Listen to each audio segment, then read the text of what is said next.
एक समय की बात है, हिमालय की खाड़ी के किनारे एक छोटे से शांत गांव में राहुल नाम का एक युवा लड़का रहता था। राहुल अपने क्रोधी स्वभाव और चंचल मन के कारण गांव भर में प्रसिद्ध था। उसका मन हर समय विचारों से भरा रहता था। सोचो कि उसके विचारों के तूफान ने उसके मन को एकदम बेचैन कर दिया था। उसके जीवन से शांति मानो गायब हो गई थी और वह हमेशा अपने ही ख्यालों में खोया रहता था और तनावपूर्ण जीवन जी रहा था। उनके अशांत मन और क्रोध के कारण उनके अपने परिवार के सदस्यों और गांव वालों से भी संबंध अच्छे नहीं थे, जिससे वो और भी अधिक अकेला और अपमानित महसूस करने लगा। वो और भी अधिक मानसिक तनाव की स्थिति में चला जाता है।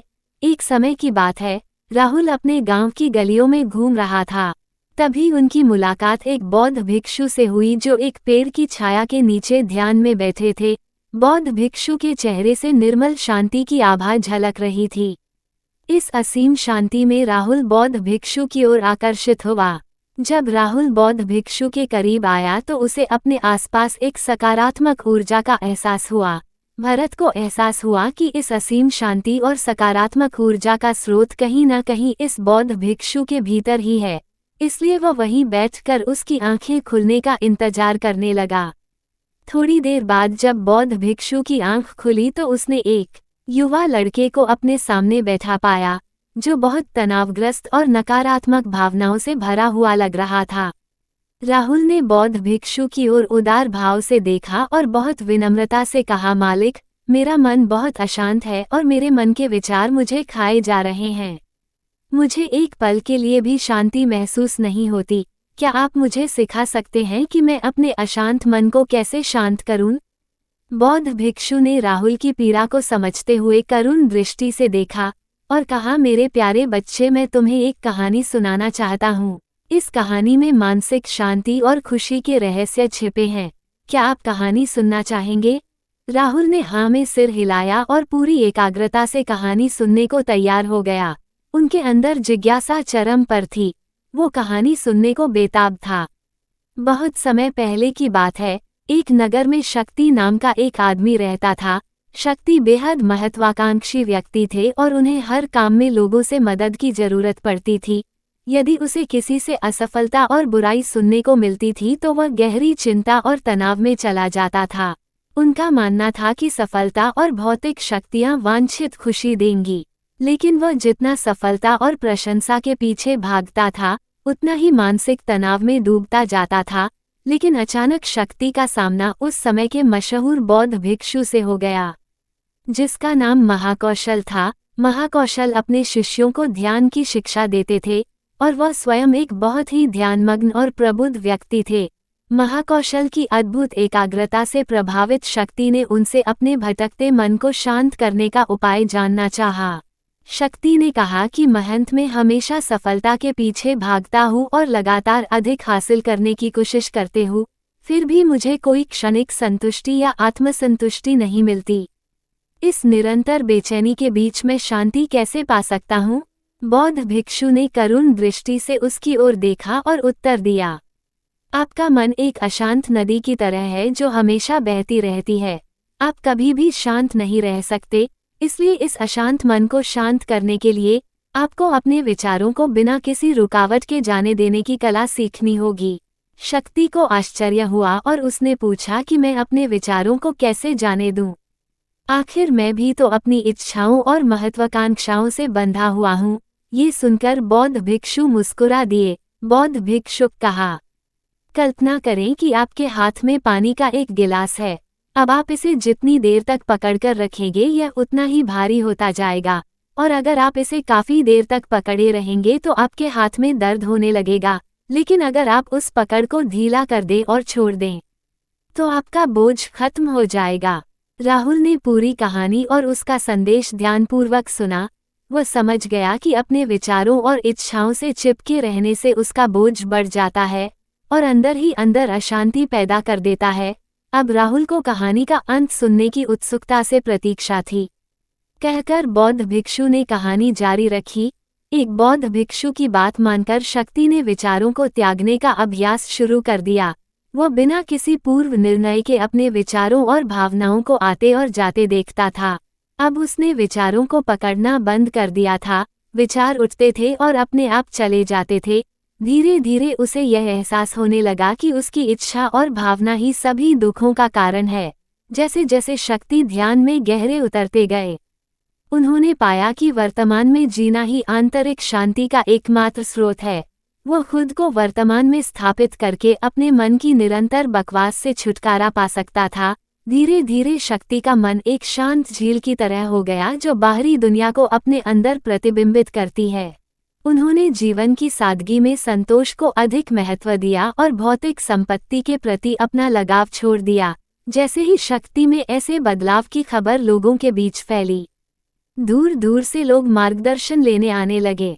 लोगों को विचारों को मुक्त करने की कला सिखाना और उन्हें अपने भीतर शांति खोजने के लिए मार्गदर्शन करना, वह लोगों के बीच शांति और ज्ञान का प्रतीक बन गया। शक्ति और साधु की कहानी समाप्त कर महाकौशल बौद्ध भिक्षु कुछ देर के लिए चुप हो गए ताकि इस कहानी का अर्थ राहुल के मन में अच्छी तरह बैठ जाए। राहुल ने बौद्ध भिक्षु की ओर देखा तो उनकी आंखों में अब एक नई समझ दिखाई दे रही थी। राहुल ने धीरे से कहा कि मुझे इस कहानी में ज्ञान दिखता है, लेकिन मैं इसे अपने जीवन में कैसे लागू करूं? मैं अपने अशांत मन को कैसे शांत कर सकता हूं? राहुल के इस सवाल पर बौद्ध भिक्षु गर्मजोशी से मुस्कुराते हैं और फिर कहा कि अशांत मन को शांत करने का अभ्यास आत्म जागरूकता से शुरू होता है। अपने भीतर उठने वाले विचारों का निरीक्षण करने के लिए प्रतिदिन कुछ समय निकालें। उन भावनाओं पर ध्यान दें जो आपके मन में आती हैं और देखें कि वे कैसे आती हैं और आकाश में गुजरते बादलों की तरह चले जाए। राहुल ने आंखें बंद कर ली और बौद्ध भिक्षु के कहे अनुसार अपने विचारों का अवलोकन करने लगे। जैसे ही उसने अपने भीतर उठने वाले विचारों पर ध्यान देना शुरू किया, उसे इसका एहसास हुआ। उसे अपने अंदर चिंता और इच्छाओं की एक निरंतर धारा बहती हुई महसूस हुई। सिर्फ एक एहसास ने ही उसे एक अद्भुत शांति का एहसास कराया। उन्हें ये भी एहसास हुआ कि यह सभी विचारों और भावनाओं से अलग है। बौद्ध भिक्षु ने आगे कहा कि जैसे शक्ति ने खुद को सभी मोह माया से अलग कर लिया था, वैसे ही अपने मन को अशांतकारी विचारों और भावनाओं से मुक्त करने का अभ्यास विकसित करो। बिना किसी पूर्वाग्रह के विचार को वैसे ही स्वीकार करें जैसे वो आता है, और फिर धीरे धीरे उन्हें जाने दें और अपना ध्यान वर्तमान क्षण पर केंद्रित करें। लेकिन राहुल ने टोकते हुए कहा कि अगर विचार और भावनाएं इतनी मजबूत हैं तो क्या होगा? बौद्ध भिक्षु ने कहा, ये बना रहता है और मन को छोड़ने से इनकार करता है। बौद्ध भिक्षु ने राहुल की बात से सहमति जताते हुए सिर हिलाया और कहा, ऐसे कई मौके आएंगे जब आपके मन में सवालों का बवंडर चल रहा होगा। जब आपका दिमाग आपकी बात ही नहीं सुनेगा तो ऐसे में आपको अपनी सांसों की ताकत पर विश्वास करना होगा। एक बार फिर भिक्षु ने राहुल से कहा, अपनी आंखें बंद करो और अपनी सांसों पर ध्यान केंद्रित करने के लिए अपने पेट को ऊपर उठता हुआ और मथता हुआ महसूस करें। बौद्ध भिक्षु ने बताया कि जब भी आपका मन अशांत हो तो तुरंत अपनी सांसों पर लौट आएं। सांस की वाद्य गति आपको तुरंत वर्तमान के चरणों में वापस खींच लेगी और आपको शांति का अनुभव कराएंगी। एक बौद्ध भिक्षु के निर्देशानुसार आने और जाने वाली सांसों पर ध्यान केंद्रित करने का प्रयास करें।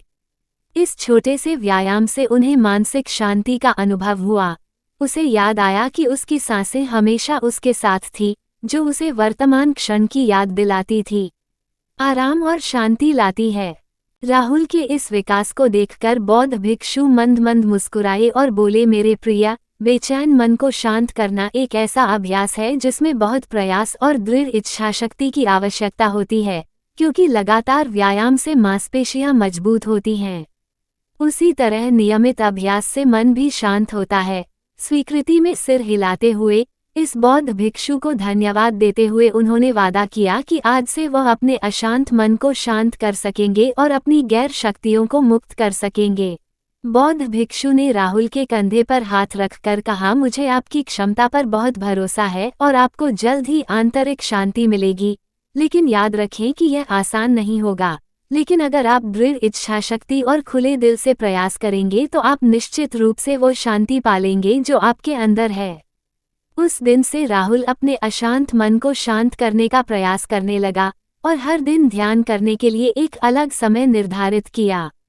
उसने अपने मन में उठने वाले विचारों को बिना किसी रोक टोक के जाने दिया और अपनी सांसों के जरिए खुद को वर्तमान में बनाए रखने की कोशिश की। समय के साथ अभ्यास करते हुए राहुल को अपने अंदर शांति का अनुभव हुआ। जैसे जैसे समय बीतता गया, राहुल को ज्ञान और शांति का स्रोत कहा जाने लगा। जैसे जैसे समय बीतता गया, भरत को ज्ञान और शांति का स्रोत कहा जाने लगा।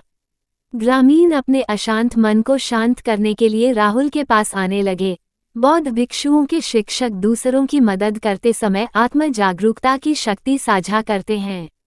बौद्ध भिक्षु आंतरिक शांति पाने की शिक्षा देते हैं। इसके साथ ही उन्होंने अपनी सांसों पर ध्यान देने और अपने विचारों को मुक्त करने की कला भी सिखाई।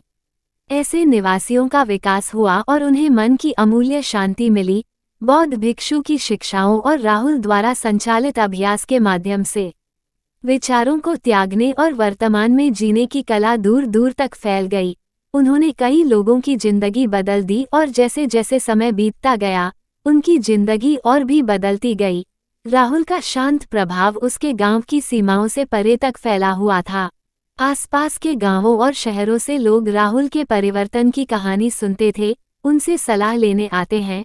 मन के बोझ तले दबे लोगों के लिए राहुल आशा की किरण बन गया। राहुल की शिक्षाएं केवल ध्यान और प्रवचन तक ही सीमित नहीं थीं, बल्कि वह रोजमर्रा के काम जागरूकता के साथ करने पर ज्यादा जोर देते थे। वो लोगों को अपनी भावनाओं के प्रति जागरूक रहने की याद दिलाते थे। इस बात पर ध्यान दें कि आप दिन भर में क्या करते हैं और अपने आसपास होने वाली घटनाओं पर आप कैसे प्रतिक्रिया करते हैं। हर काम पूरी जागरूकता के साथ करें। जब आप खाएं तो प्रत्येक टुकड़े के स्वाद का आनंद लें। जब आप सूरज की रोशनी के सामने खड़े होते हैं तो उसकी गर्मी महसूस करें। लोग क्या कहते हैं, उसे ध्यान से सुनें और समझें। छोटे छोटे बदलावों से लोगों के जीवन में चमत्कारिक परिवर्तन आते हैं। राहुल की शिक्षाओं से लोगों ने सीखा कि जीवन का आनंद वर्तमान में जीने में है। दोस्तों, ये कहानी का अंत है।